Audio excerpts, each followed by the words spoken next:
Welcome to another episode of the Leadership Download. Here with Travis Van Duzen, a good friend of mine, and my name is Cameron Singh, and we're here to talk all about leadership. Today, we're going to be focusing on becoming a leader people love to follow. Employees say that the main areas in which their leaders can improve are leadership and emotional intelligence. Where are you taking me? Where are we going? How are you treating me? To be a leader people love to follow, we need to care about people. Yeah, absolutely. We discussed this in a prior recording, but we talk about that idea that people genuinely want to know that you care before they really care of anything that you have to say. So they really begin to ask like those questions you just asked is, are you taking me in a good direction? Can I trust the direction we're moving in? Maybe I don't see all the answers, but yet I trust that you have my best intentions at heart. So therefore, I will trust you and move forward with you. Another thing I'd add in there is people are always thinking about, they're asking you, where are you taking me? How are you treating me? But they're also asking the question is, can you really help me? So there's a competency there. There's trust there. There's influence there. There's a couple of factors that come into us being people that people want to follow. Yeah, Travis, the key is as a leader is having the heart to care for people and the well-being of others. Craig Rochelle says it well. There's a big difference between a leader who is popular and the one who is respected. You may be popular if you are respected, but you'll never be respected if you're trying to be popular. One thing I know we've talked about this before is you can't win over the whole team. You will never will. If you're trying to be that popular, that everyone likes you as a leader, it's not going to happen. And, when a team serves a great and trusting leader, they feel valued, inspired, and empowered. And as leaders, we need to focus on these qualities to become that leader that people love to follow. No, I think you're right. One of the most impactful things we could do for our team is to let them see their impact in what we're doing, right? So when people realize that, hey, that my leader values who I am, they value my contribution to the team, that really sets us up to be people that are desirable to follow. When it's all about the leader, when everything always has to come back to the credibility of the leader, or it's all about what has the leader accomplished, and they take all the credit, and they give this persona that they solve all problems on their own. Leaders, that's a turnoff. Leaders are not interested in being around those, or followers are not interested in being around those kinds of people. But when you can communicate very clearly, you matter, your contribution matters, what you do for the team is, it matters. And, we're thankful that you're here. You're off to a great start in building that kind of influence you need for people to want to follow you. Yeah, Travis, it can be so simple to show that you love your team. Simple things saying such as, I notice, you matter. I found this to be helpful in my leadership as well, is by being observant, walking around the office, asking questions. Right now I'm in a new environment and trying to understand that. I'm asking so many questions to our team and other leaders on our team. And it's so important also when you see a team member doing something great, you let them know that you notice and show that they matter. And there's several ways that you can show that they matter. It doesn't have to be monetary. It can just be simply, you just saying, great job. I noticed that you did. You went above and beyond to do that task. Let them know the effort they're putting into the work matters to you and in the organization. Yeah, I can't say enough that sometimes as leaders we get hung up on this idea that all motivation has to come from from a financial benefit. While I mean, obviously, we all are motivated at some level by money. You'll find that money is not always the centralized driver for people who for great followers, for people who are really making a difference in your organization. So simply showing your appreciation. Often I say, you should always do your appreciation in public. Let people see your appreciation and recognize them. And I also suggest you do that as soon as possible. Don't wait till, weeks later to recognize somebody for what they did. Do it in the moment. So, because when they feel that they feel that gratification that comes from that thankfulness, they also relate it to doing a good job, and they'll want to continue to push and strive for that recognition and that appreciation. So doing it often and doing it consistently, right after or 24 hours after is going to help you be successful in just giving that recognition. Yeah, and the number one reason why people leave organizations is they feel undervalued. We want to appreciate more as leaders than you think you should, and then double it. And that's how you promote being a you-centered leadership, where it's not all about me, myself, and I. It's about you, the team that you're leading. Maya Angelou, I've heard this quote several times. She says, "I've heard that people will forget what you said, people will forget what you did, but people will never forget how you made them feel." And that is so true. I mean, I've seen this, running errands. It's not about what the person did for you, but how you made them feel.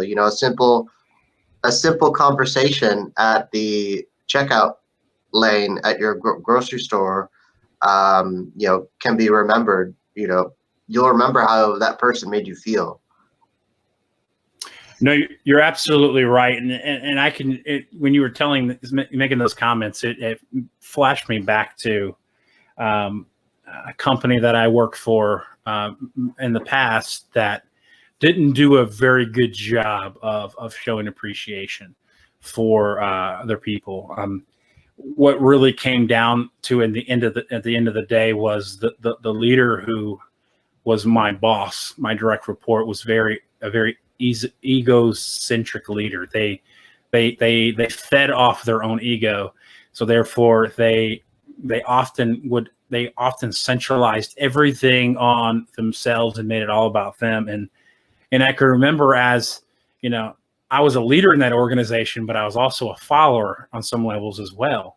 And I can remember how I felt often just being in a very uncomfortable place where I never knew whether I was in good standings or negative standings with my company, because I never got I never got positive feedback or negative feedback from my direct reports. And when you're around a leader who often will not give you credit and won't give you that praise when it's due, you have almost zero commitment to that leader.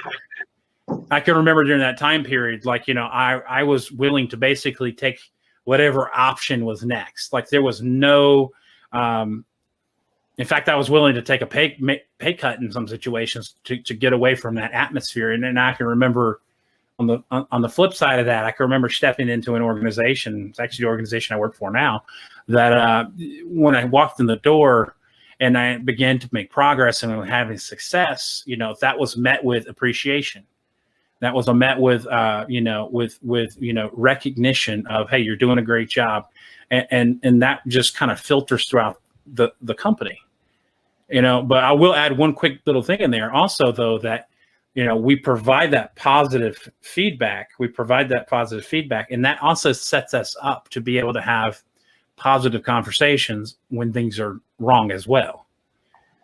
So when we often praise people for doing good work, it also sets us up to still be able to have a positive conversation when we need correction. So if we're never say anything and then suddenly someone fails, and our immediate response is to Now suddenly we're attacking them almost with their failure. There's no balance there, so therefore they just kind of feel like they've been kind of beat down and not being respected. Well, you're right, Travis. And, oftentimes, I think we talked about it in a previous episode about, that negative feedback. We want to, our purpose as leaders is to inspire people. And inspiration is more about pulling out the best of what's in your employees. And when we're having these, both positive discussions and, where we have to start holding people accountable, it's inspiring them to do better. Motivation may be urging people to do something they don't necessarily want to do, but inspiring is just trying to pull out the best of them. And, being an aspiring leader does not always mean giving these impassioned speeches about, oh, we're going to do great things. Our future is great. It's all going to be great. Now, being optimistic, having a posture of humility, setting that clear vision, and consistently following through and being empathetic, these are all inspiring to the people around you.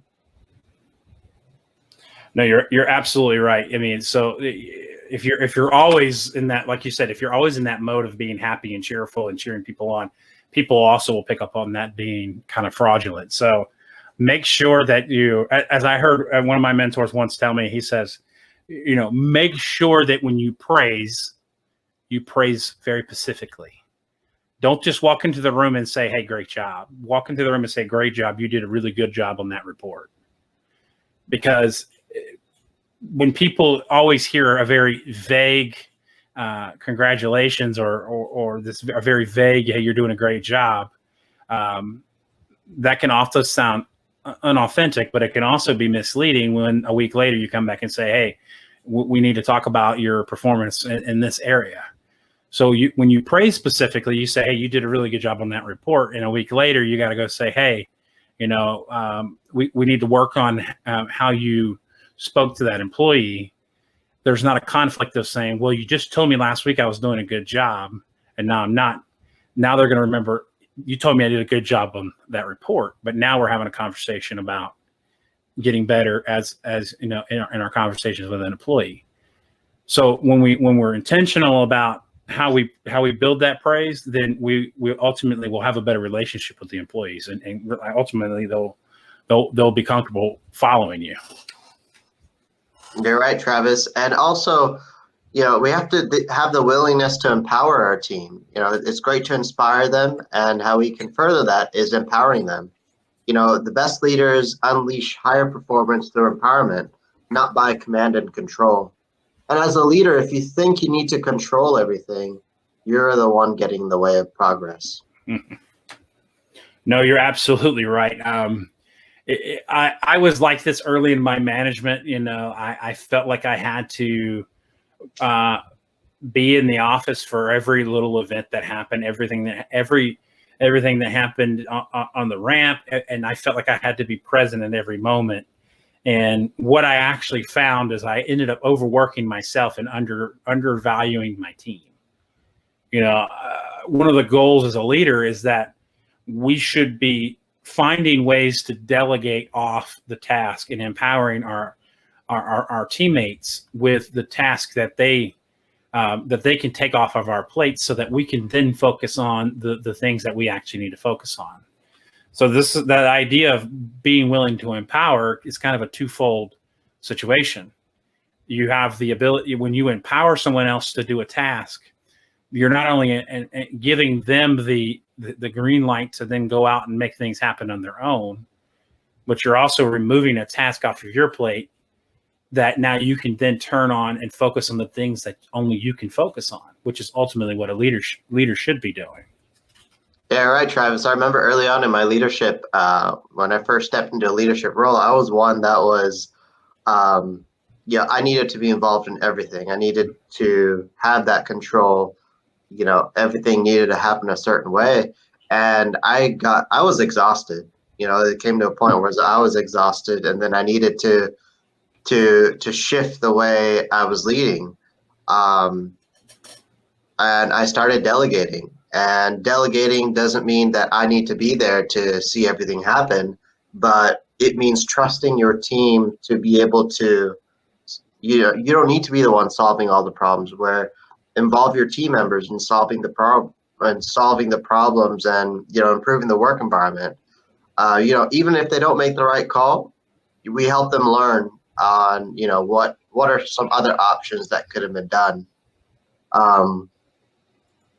No, that's so true, because the other thing I like to add there, and this is one of the things that I've realized, is that if you believe, and I absolutely love this, because this hit me right between the eyes, a couple of years ago when I finally realized this, is if you really believe that you have to be involved in everything that goes on in the business or in your company or whatever you're leading, if you feel like you have to be there for every moment and be involved in every touch point and every decision that's made, you are really, really, really have a problem with, number one, probably with a little humility, but you're also overvaluing yourself in that scenario. I was convinced at one point that my presence literally changed the dynamic of everything going on in the business. And for me to actually believe that my presence changed things that dramatically is really just thinking too much of myself. We're not that good. We really aren't. We're just not that good. So when we come to that realization that, the best thing we can do for our team is to empower our team to make these decisions and do these things, we begin to realize that we're not here to do this alone. And in fact, a lot of times I've delegated things and they end up doing it better than I could have ever done it in the first place. Yeah, and that's the best part, Travis, is when you delegate something and they actually do it better than you would have done. It's a good feeling. However, someone that would be a leader that's centered around themselves would not appreciate that. A rule of thumb is, as a leader, you want to make the decisions that only you can make. You want to delegate the rest. And you want to empower your team by telling them you decide. No, that's so true. I mean, just to kind of add on there, it's important that you take on the task that only you can take on. One of the exercises that I've done with a couple of clients in the past is when they give me that whole excuse, I'm too busy, I have too much going on in my day. I can't even focus on the things that really matter.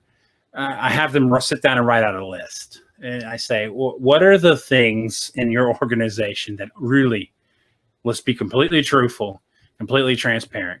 What things in your organization are truthfully only things that you can do?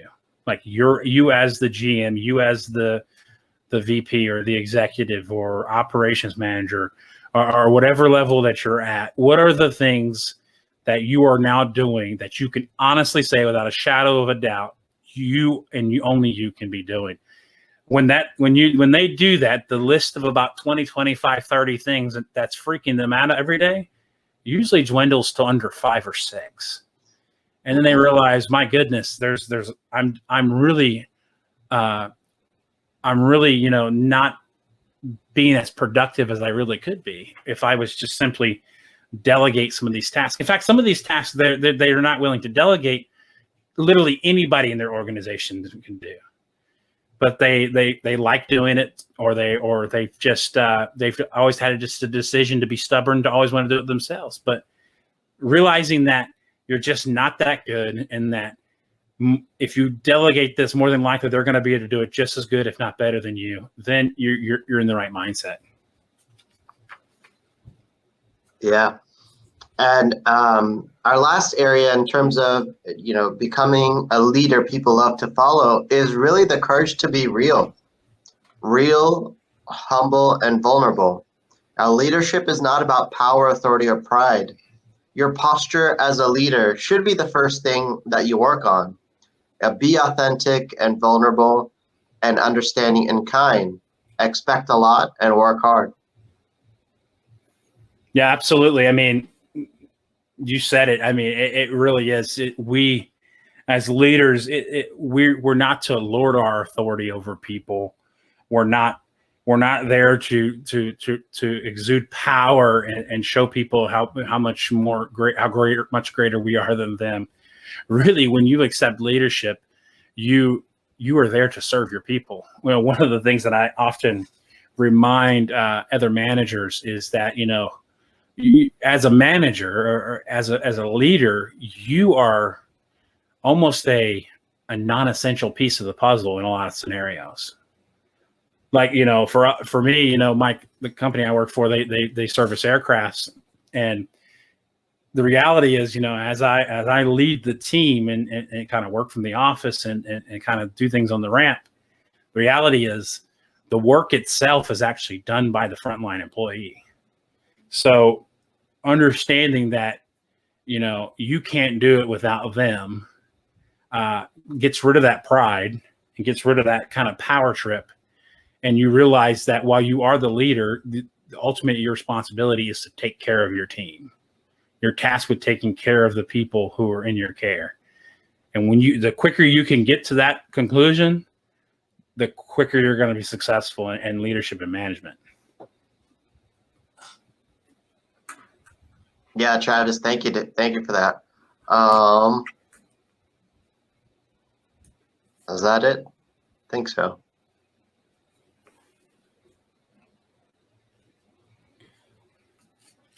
So 108, and then am I closing? Did I do the intro? Yeah, so I'll close. Okay.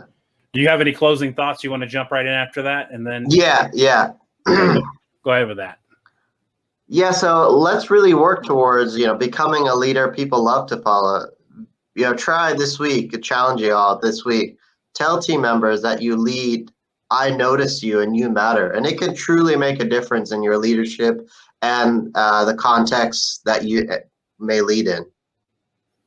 No, absolutely. The more consistency you bring, the more consistently you bring that to the table, showing that appreciation, acknowledging the things they're doing well.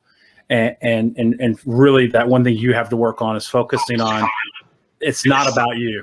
It's not about you. Get rid of the pride. And when you do that, you will become a person people want to follow. So let's go out there and let's lead with humility. Let's get rid of the pride and let's focus on taking care of our people first. I thank you guys for joining us, and we'll catch you guys in the next meeting. Have a great night. Peace. Oh, man, to record. That's it, right, for recording, right? Yeah.